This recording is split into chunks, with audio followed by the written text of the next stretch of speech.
Alone in the void, the astronaut who defied death. The vast emptiness of space stretched endlessly in all directions. Commander Daniel Hayes had trained for years, prepared for every possible malfunction, but nothing could have prepared him for this.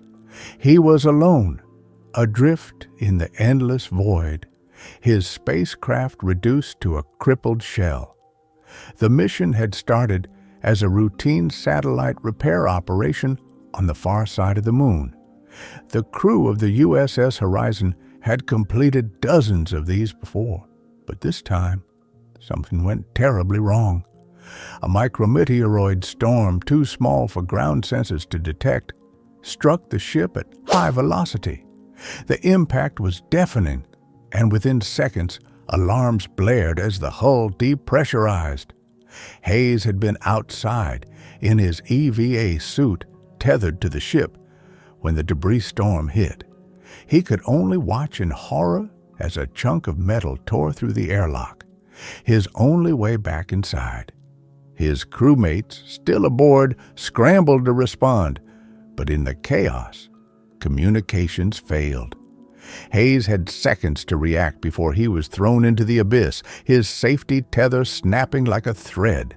Spinning wildly, he struggled to stabilize himself, his breath heavy inside the helmet. He activated the small thrusters on his suit, forcing himself to face the wreckage of the horizon. His oxygen levels were dropping. 48 minutes left. If he didn't act fast, he would suffocate before anyone could reach him. He accessed the emergency beacon on his wrist, sending a distress signal. "Mayday, Mayday, this is Commander Hayes. I am untethered and drifting. My comms are down. Please respond." Silence. His heart pounded. The horizon had sustained too much damage. They might not even know he was missing. He had to find a way back. The only way to survive was to use his suit's remaining propulsion to return to the ship. He aimed himself toward the distant silhouette, calculated the trajectory, and fired his thrusters.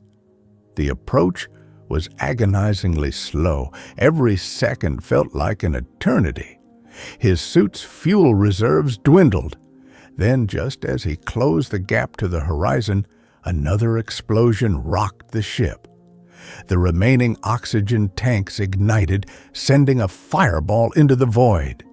Hayes shielded his visor, feeling the shockwave slam into him, sending him tumbling once more. Now, the ship was beyond saving. Even if his crew had survived, they were stranded, and so was he. Panic clawed at his mind. He checked his oxygen. 19 minutes left.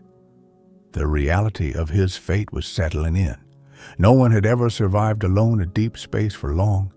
Then, something caught his eye. A distant glimmer, a station. The Artemis 9 relay station, an unmanned communication outpost, was a few kilometers away. It had no oxygen, no rescue crew, but it had something vital: thrusters. If he could reach it, he might be able to use its systems to send a stronger distress signal, or even maneuver toward the moon's orbit, where rescue was more likely. With one final desperate push, he redirected himself toward the station, using the last of his suit's fuel. The journey took everything he had.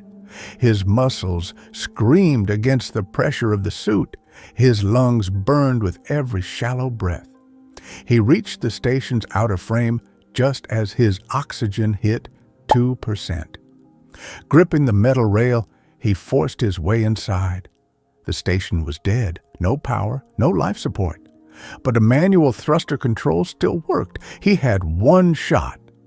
With trembling hands, he activated the emergency override and fired the station's thrusters toward lunar orbit. The jolt sent him sprawling, but he saw the stars shift.